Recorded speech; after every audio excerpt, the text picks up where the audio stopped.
Hello, family. My name is James. I'm a grateful recovered alcoholic and drug addict. Got a God-given sobriety date of April 29, 2014, and for that I'm truly, truly grateful. All right. Well, I don't know a lot about the speaker. Anyway, I know a lot about the speaker. In the rooms of recovery and Alcoholics Anonymous, we're brothers and sisters in recovery, but at home we're a little bit different. But I get the privilege to introduce her tonight, and I got to see her at her worst. She hung around long enough and caught alcoholism, and she continues to seek recovery like the desperation of a drowning woman. She's always had a service commitment in our group. She sponsors other women in our group, and she at times carries the message behind the walls. And for a guy like me, I'm very grateful for that.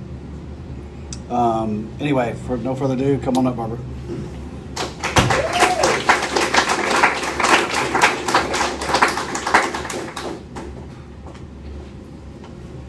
This is like all big and stuff. All right. Can y'all hear me? Like, I'm tall. I can take off my shoes if you can. Can y'all hear me back there? Yes, ma'am. I can adjust it. How about now? Can y'all hear me okay? Yes, ma'am. Okay. I'm Barbara. I'm an alcoholic. Yes, Barbara. And I've been sober since November 24, 2015, and for that I'm so very grateful. And I just want to thank the Solution Group and Kenny for inviting me to come and speak tonight. It's always an honor and a privilege anytime you get to do any kind of service work in Alcoholics Anonymous. Just say yes, because it just might save your life. We don't know if it'll save our life that night, but just say yes, because it saved mine many times. And I'm so grateful for that. So I want to start tonight by congratulating all you women who picked up chips. That's super, super important. Because I remember picking up my first chip, and then another first chip, and then another first chip. And so that's super, super important. And it wasn't a long stretch that I picked up those multiple chips, but I picked up several chips. And I just want to let you know that that doesn't make you any different from anybody else sitting in this room. In fact, that's pretty cool. And tonight your life may just be saved because you picked up that chip, right? And it's just like she said, it's an outward symbol of an inward desire to stay sober. And for many years I didn't have a desire to stay sober. I didn't want to be sober because I was enjoying having too much fun. And I love the fun that I was having. I love what alcohol and drugs did for me up to a certain point. And so I'll get to that here in a little bit. But I also want to say that, you know, this disease, as you read in your preamble here, it's life or death. This illness will kill you. And I had this conversation with somebody not too long ago, and I said it's the disease that's least talked about, right? We hear about cancer, we hear about all this stuff, and it kills a lot of people. But we don't hear about the disease of alcoholism except for in these rooms or treatment centers, right? And so it's almost like it doesn't get enough recognition until it's put one of our loved ones in the ground, you know? And I have experience with that too. So I'll get on to my story now. I'm kind of on this emotional roller coaster right now, so I just want to be upfront and honest about that. So if I start crying, y'all can cry too. Just cry with me to make me feel better. And so because this disease is it has no mercy, and it affects the lives of many, many people, and including the ones that are closest to us. So if I start bawling, just bawl with me, okay? So I was born, and I just want to disclose that I'm like over half Indian and a little bit of Irish, so I think it was already genetically determined that I was going to drink and use drugs, because that's what they do. And I grew up in a home to where to an alcoholic father and a drug addict mother. So my chances were already shot from the get-go. And they did the best they could to raise me, and with what they had at that time. And their only solution was drugs and alcohol, just getting them through life, right? And trying to raise a child, it was pretty tough. I could only imagine.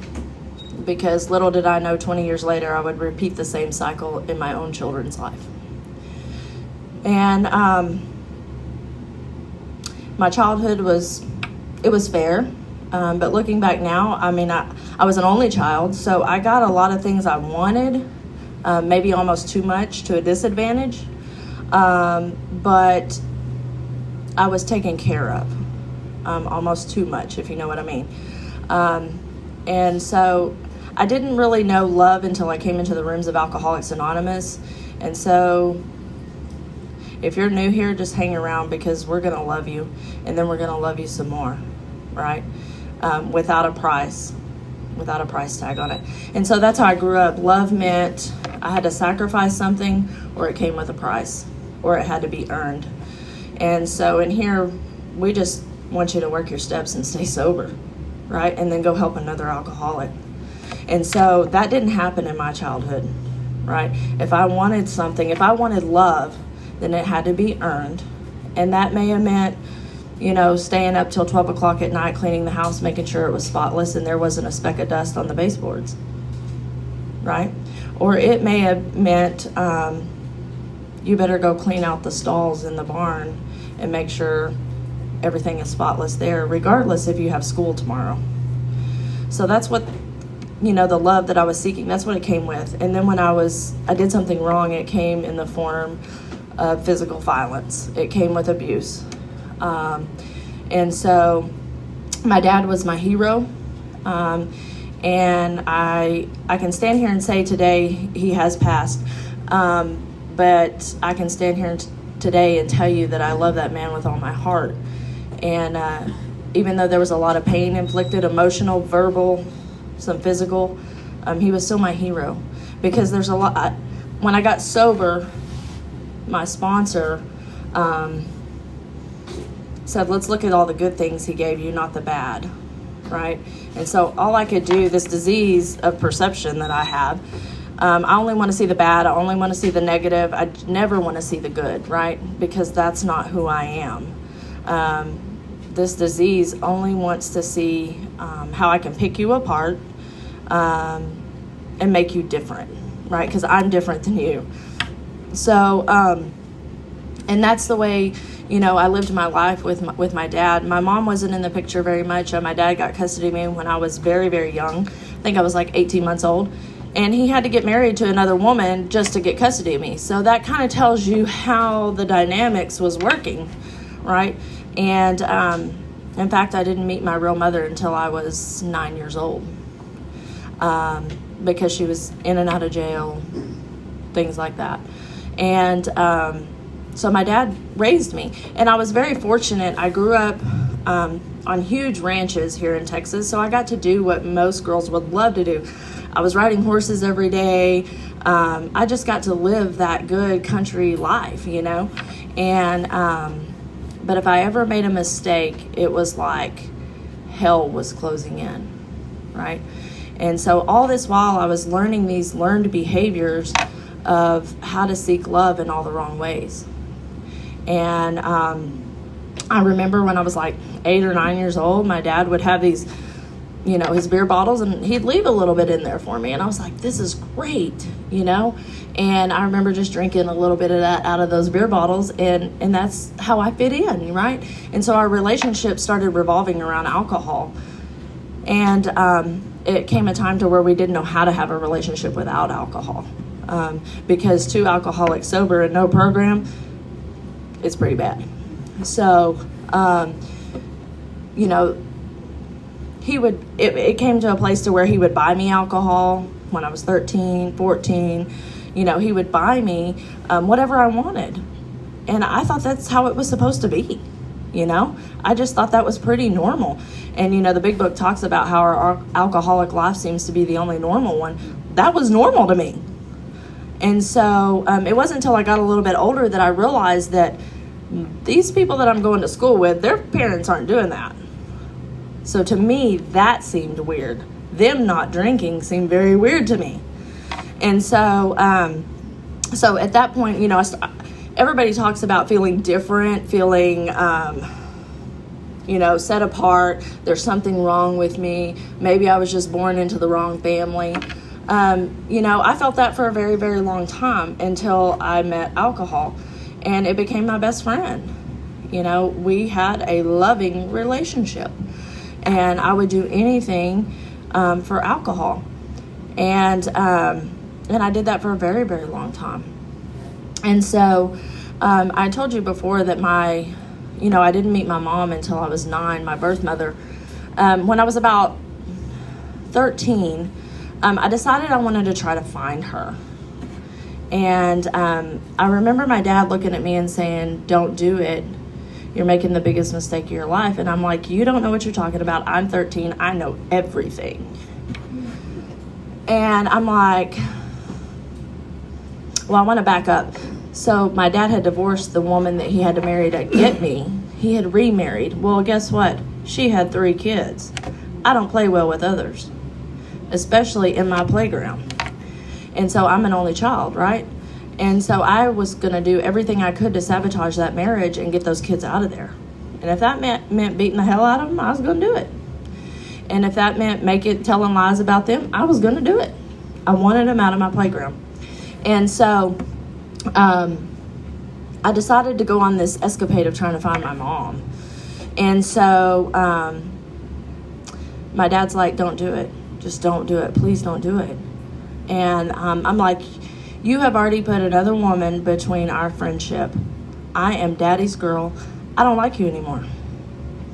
And looking back now, thank God for inventory work, is I wasn't getting all the attention. I wasn't number one in daddy's life anymore.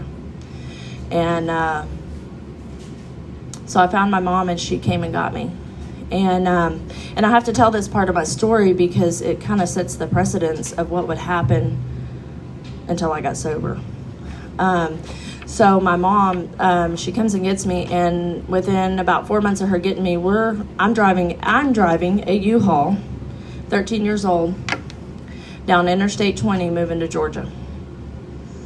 And I'm like, this is pretty cool. I'm getting to be an outlaw, because I had such this structured environment. And so I'm like, this is pretty cool.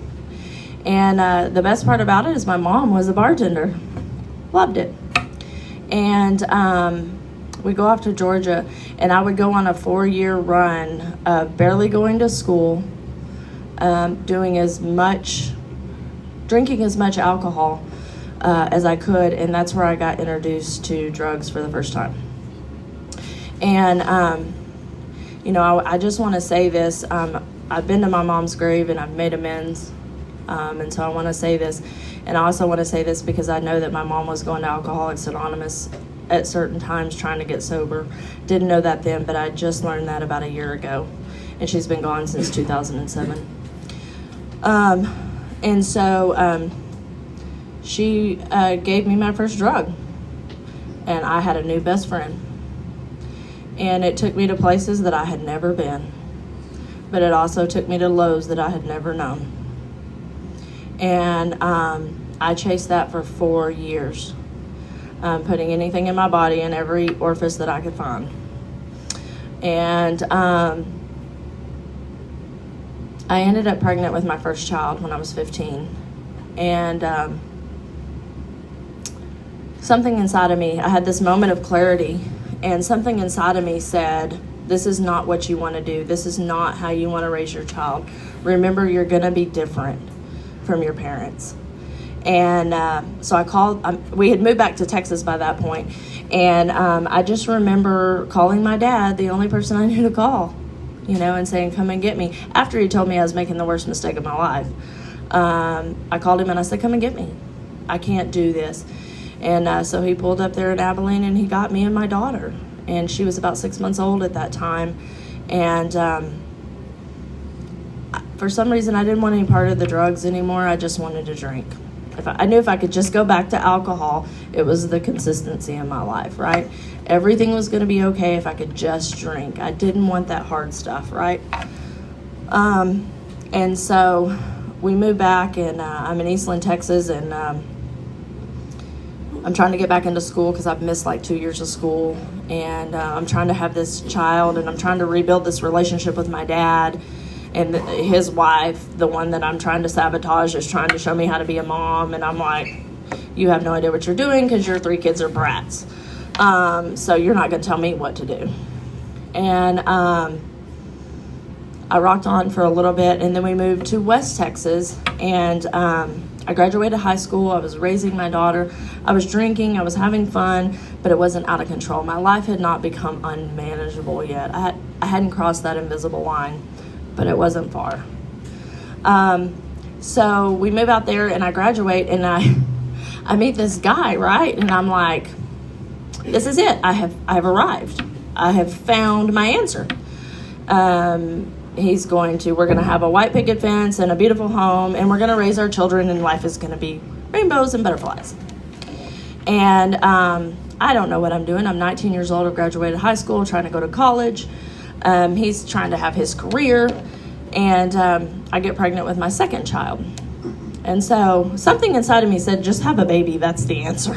Like, that's going to cure all, right? And just get the house, just get the job. Everything's going to be fine.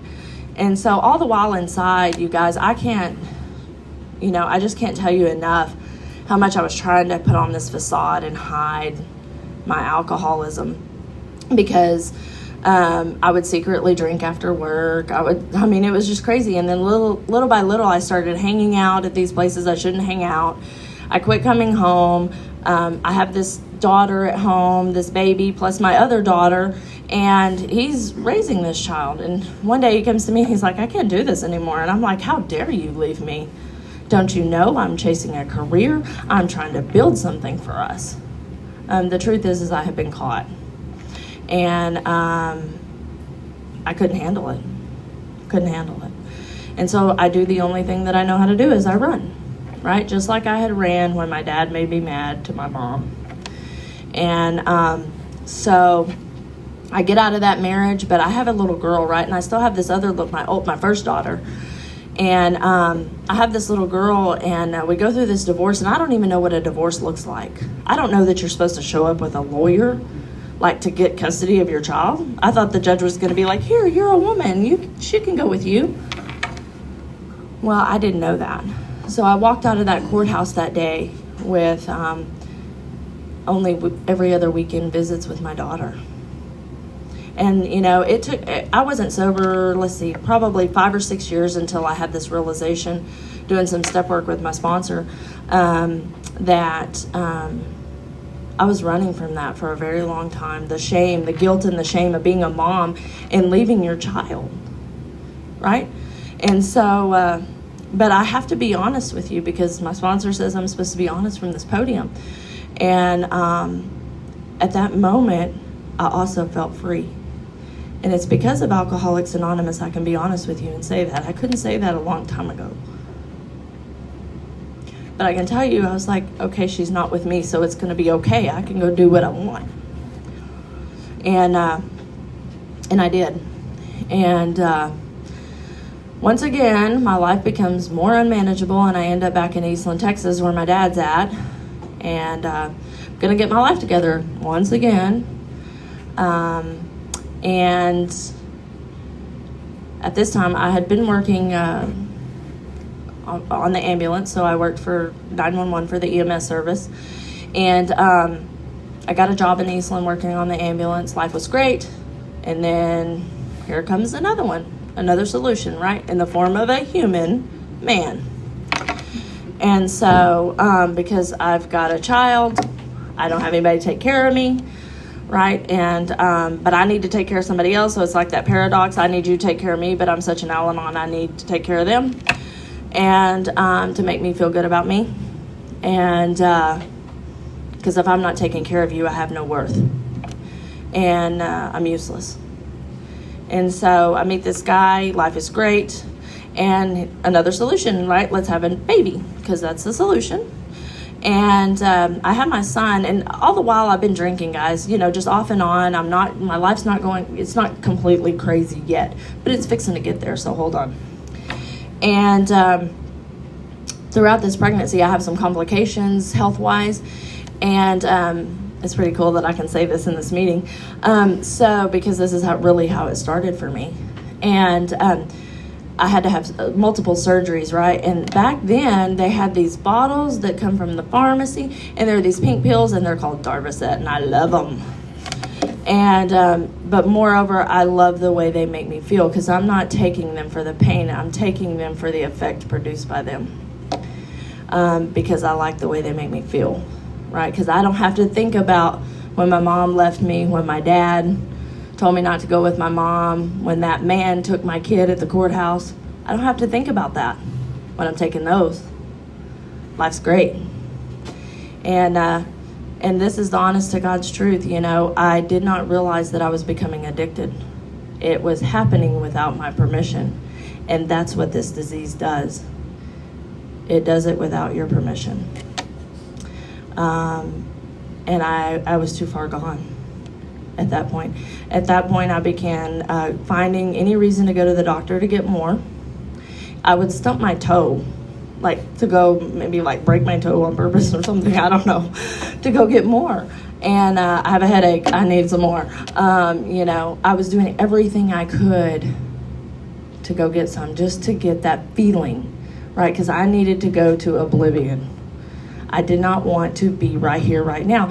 And what I know today through the steps of Alcoholics Anonymous is that's why I did it. Is because I'm so uncomfortable in this skin right here, right now. I can't handle it. The present moment is too much for me. And so dealing with life on life's terms is not in my vocabulary at that point. And so, this disease, we don't necessarily, me, I can only speak from my experience, that I don't necessarily have to be using or drinking to screw up my life. So I found other ways that kind of gave me a high, that kind of took me out of right here, right now, and that was seeking other relationships outside of a married relationship. And it was kind of fun playing cat and mouse, right, with the married wife and the married husband. And I can tell you that today, not because it's funny, but because that's my truth. And it's not nothing I'm proud of today, but that's where this disease takes me, to complete incomprehensible demoralization. And so I did that, and this husband, he got really boring, so I decided to leave him. And I left him, and we had that son. So I had my son, and my life just really, really started in this downward spiral at that point. I found myself using drugs again in the form of powder. And I'll speed this up just a little bit, but the state of Texas does not like it when you use that stuff with your children in the car. And I did that. And that first child that I had, she was in the car with me, and I caught my first charge. And got put on probation.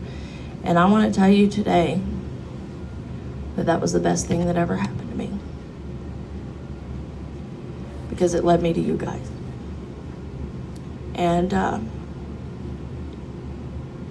this is a little bit hard, and I told you it might be a little bit emotional, because that same daughter today, I just ask that y'all save her a seat when it's time, and be the hand when it's her time. So anyways, I find Alcoholics Anonymous. I'm sentenced like it's a life sentence to Alcoholics Anonymous by this probation officer. And I still talk to that probation officer today. Every once in a while when I see her. And she said, I think you need to go to AA. And I'm like, I'm not an alcoholic. And I said, I'm a drug addict. This is just drugs. And I was real smart and cocky sitting across the desk from her because I thought I was going to win, you know. I was going to win one over on her. And she said, why don't you just give it a try? And I'm like, fine, I'll go to those AA classes. And so I go. And I go to my very first meeting of Alcoholics Anonymous. And so this is where the story gets kind of funny because I'm not going to get sober. I'm going to make sure my paper gets signed. I'm going to make sure that I don't go to prison because I'm scared, right? On the outside, I'm a big, you-know-what, badass. But on the inside, I'm really terrified.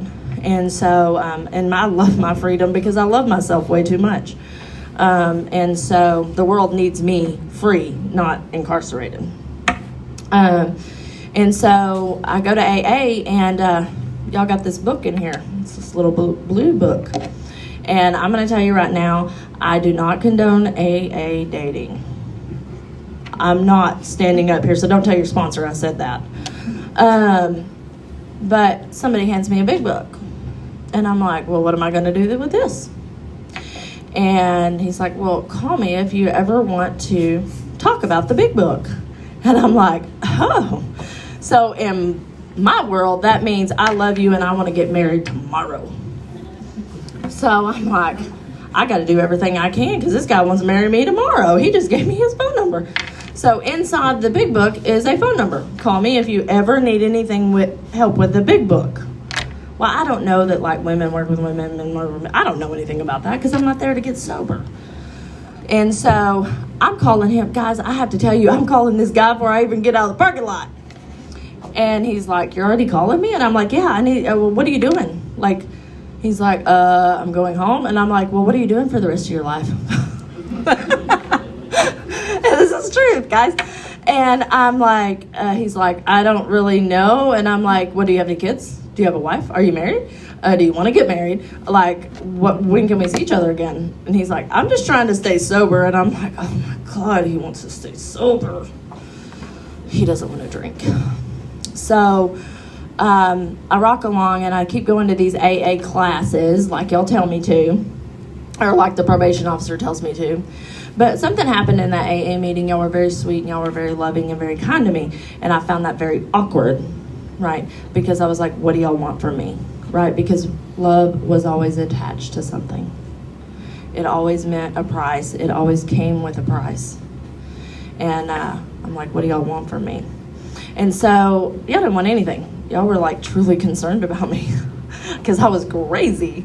And so I keep coming back to AA and I'm rocking along. And I want to stand here and tell you that I got a sponsor and started working the steps, but that is not what happened. So I go and I'm talking to this guy who gave me his number, and he said, if you want to like have anything to do with me, like you got to get a sponsor and you got to work some steps. And I'm like, oh, he has requirements. I don't do requirements. I'm the one that gives you requirements. And so I'm like, maybe. So I get a sponsor. I asked this lady who'd asked me like a couple of times. I'm like, yeah, whatever, fine. Okay, cool. What do I need to do? Yeah. So then I find myself like, I got to go do my homework, right? I'm like, I got to go do my AA homework because I'm trying to work these steps. And something started changing. And I didn't stay sober. That wasn't my first time. But something inside me started changing just a little bit for me to start kind of getting a little bit of this. Y'all were talking about God, and y'all were talking about surrender and freedom and all these things that went against me, my character, right? Because I was supposed to be tough. I was supposed to have it all together. And here I am in the front row of Alcoholics Anonymous, like shame after shame after shame. And so I rocked along for about 8 months, and I'm trying to get this career. Actually, what happened is we had like 3 dates, and then a U-Haul showed up, and I moved in with him. And like we were like in love, right? And I packed all my stuff, and we moved in together. And life was great, but I'm really good at hiding. I'm really good at putting on this facade. But I can't let you get too close to me because I don't know what you want from me. And I may not be. My greatest fear is I may not be able to give what you want because I'm incapable of doing that, which makes me an unworthy person. And so I rock along there, and man, it was absolutely crazy. I trying to find this career, and I can't get this career. I'm still on probation. My life is just kind of still spiraling out of control, but I look like I got it all together, but I really don't have it all together. And I started taking pills again. And I was sitting in meetings of Alcoholics Anonymous telling you that I was sober, and I wasn't sober. I was picking up chips saying I was sober, and I wasn't sober. And because I was too ashamed of what y'all might think of me. Because on the inventory work, you have like your pride, self-esteem, ambition, right? What you think of me is not really that important, but what I think of myself, I'm a self-esteem driven person. What I think of me is everything. And I didn't want y'all to know. And so I got in some more legal trouble. You can't take somebody's credit card and use it without their permission, because they kind of like file charges on you, and because there's these things called statements. And so I caught another charge, and this is pretty crazy because and I'm going to try to do this without crying. So I caught another charge while I'm already on probation, and my probation officer, the one that I hated, right? She said, you have one or two options: 18 months state jail or a treatment center. And I was like, oh. I mean, the 18-month state jail was almost cool going to a treatment center. And I almost considered it. And at this time, I was living in a sober living house in Eastland, and we have one there through the church. And so I was getting some sobriety under me, and I was learning to start being honest, because you had to sign in, sign out, blah, blah, not follow the rules. And so I was starting to get some structure in my life. And they came to me when I was there about 3 months, and they said, you're going to have to go to a treatment center or go to 18-month state jail. And I decided that I would try the treatment center. And so San Angelo has a very special place in my heart. And the reason San Angelo has a very special place in my heart is because I was sent down here to SATF. And the women and the counselors in there held my hand while I cried, while I poured my heart out to them. And I'll be forever grateful for that. And so it was in that treatment center that I started. Remember that second child that I had, and that I left at that courthouse, and that I felt like I was free. I started trying to reconnect that relationship with her. I didn't know what that looked like, but I was trusting God, and I was trusting the process, because that's what they told me to do, and that's what y'all had told me in Alcoholics Anonymous. Trust God. And I think 2 letters got sent. The first 2 got sent back to me, and I was like, okay, it's all right, God. I get it. But the third one didn't. And I was so happy, right? And so today I have to tell you that girl is sitting in this room today. And we have a wonderful relationship today. And I will forever be making amends to her. And we just took a trip to the coast. And I'm tan, I'm dark now. And it was wonderful. And so I got out of SATF, and I go home, and I got married. I want to tell you, I have 2 marriage dates. I know only alcoholics would have that. So I got married before I went into the treatment center, because I'm sneaky, right? I mean, he can't come see me unless we're married. So we actually got married at the church, though, and it was a covenant marriage. And we got married, and because I wanted to be able to see him, and I was trying to be sober. And he was a huge support system, and still is today in my life. And so we got married, and so I go home, and I'm going home to this unknown, right? I'm going home to this new world. I've had this psychic change. The mental obsession is not kicking my ass anymore. Sorry. And I'm not thinking about using drugs and alcohol. I'm thinking about how I can help another woman, overcome this illness. And I'm thinking about these amends that I need to make to my children, and I'm thinking about all this stuff. And I'm going home to this crazy world. And I've heard it said there's the 2 scariest days in your life are the days you go into wherever you're going and the day you get out, because everything's different. But the main thing that's different is your mindset, right? But nothing else has changed out there, but we have. And so we have to learn, I had to learn to live in that world. And so I come back and I'm working my steps all over again. I get with my sponsor and I'm working all these steps and I get to that inventory again. Actually, I remember doing step 2 again, and she said, I believe you have a relationship with your Creator today. And I did. I had a relationship with God. Because to me, a relationship is a 2-way street. It's not a 1-way street. And it was always that way for me. I was always praying those foxhole prayers. If you'll just get me out of this, I'll love you forever. If you'll just get me out of this, I promise I'll be a good girl. And the thing is I was never in a condition to listen. I was never in a place to listen or receive. And thank God for that 11th step, because that's where we get to sit and listen, right? I'm not a good listener, right? So we go back and do that 3rd step all over again, and it has a whole new meaning for me. And I realized that the 3rd step is about God changing me to be of maximum service to you. And I was never of maximum service to you. I was always a taker. What could you give me?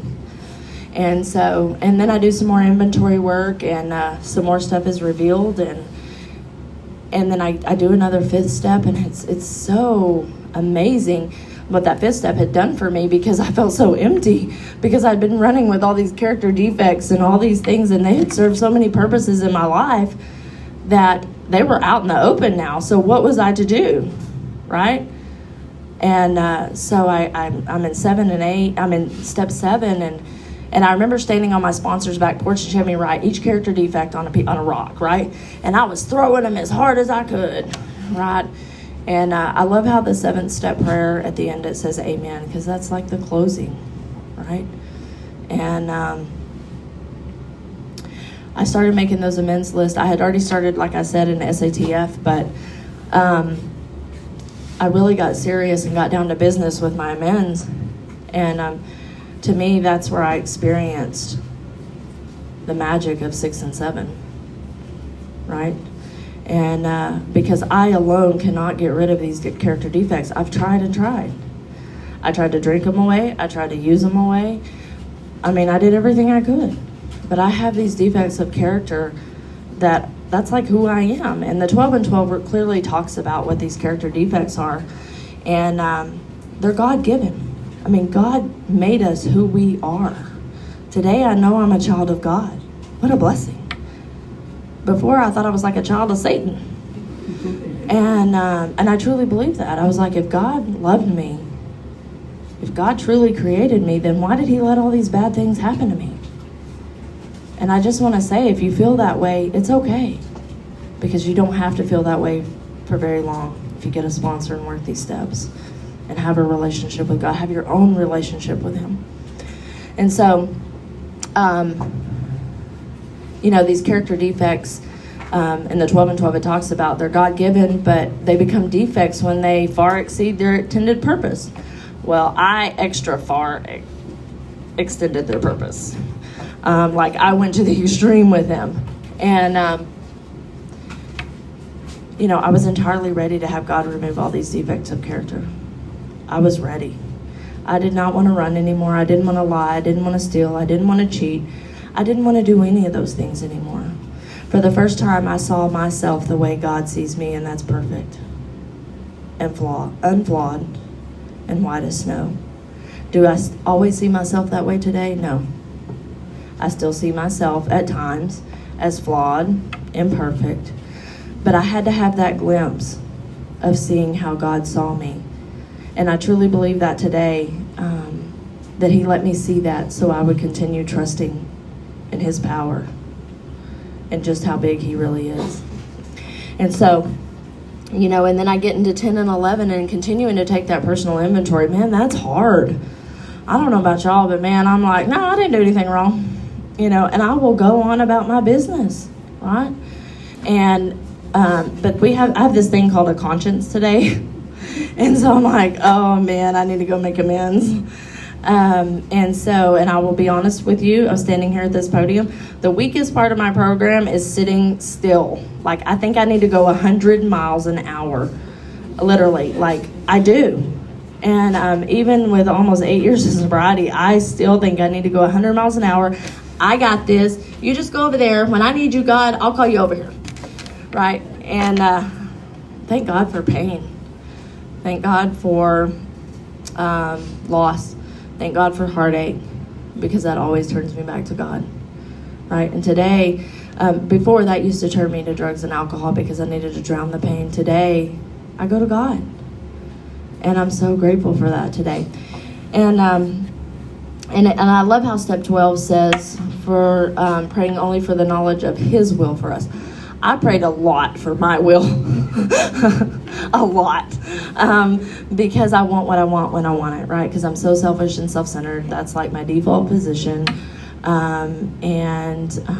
Today I know if I stay there too long, it will kill me, right? And in the big book, it talks about selfishness and self-centered is the root of our troubles.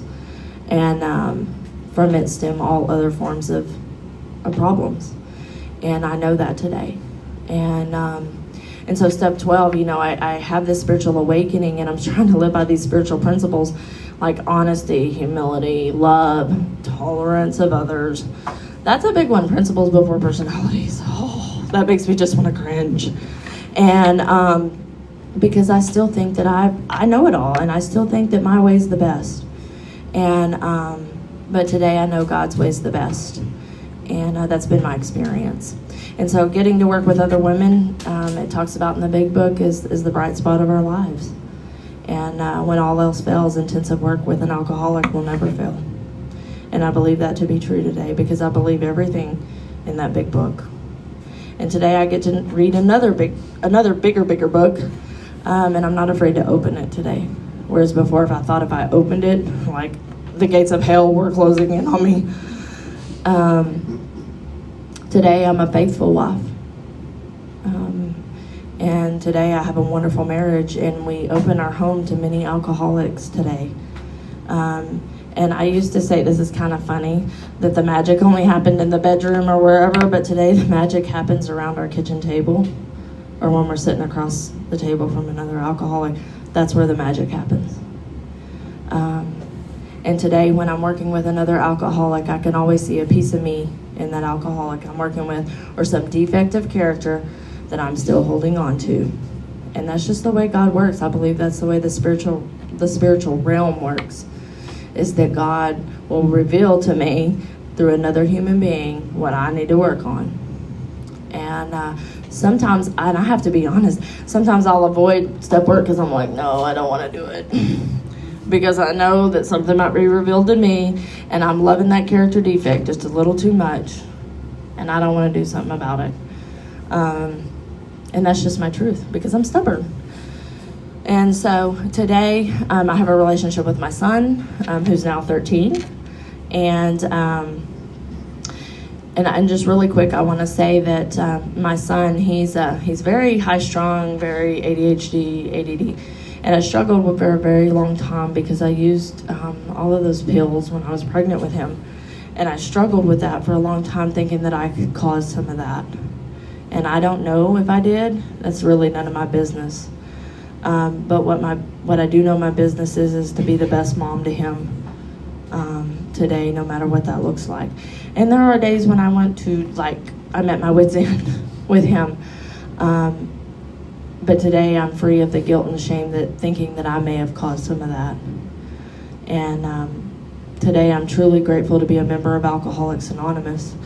And I don't get to go into the prisons and jails as much as I would like to, because I'm a career woman now. I do have a career, and I get to work in healthcare, and I love that. And I'm a worker among workers today, and I show up most of the time on time, and I don't lie, cheat, or steal to my company.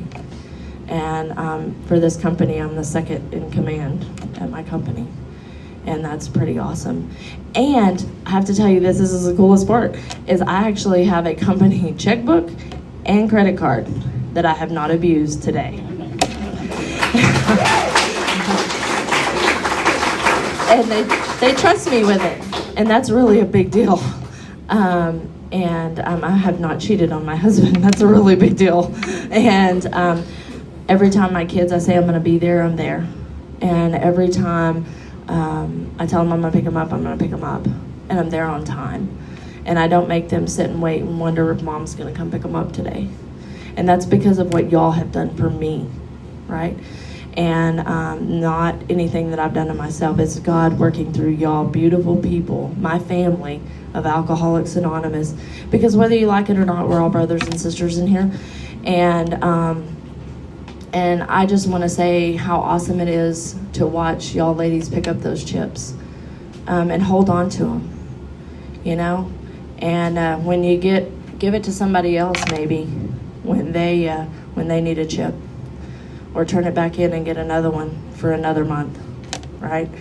And I just want to say thank you for all being here. Thank you for inviting me. And when my daughter does walk in this door, I know that y'all will be the hand of AA, as she's going to need y'all when she walks through this door. Thank y'all.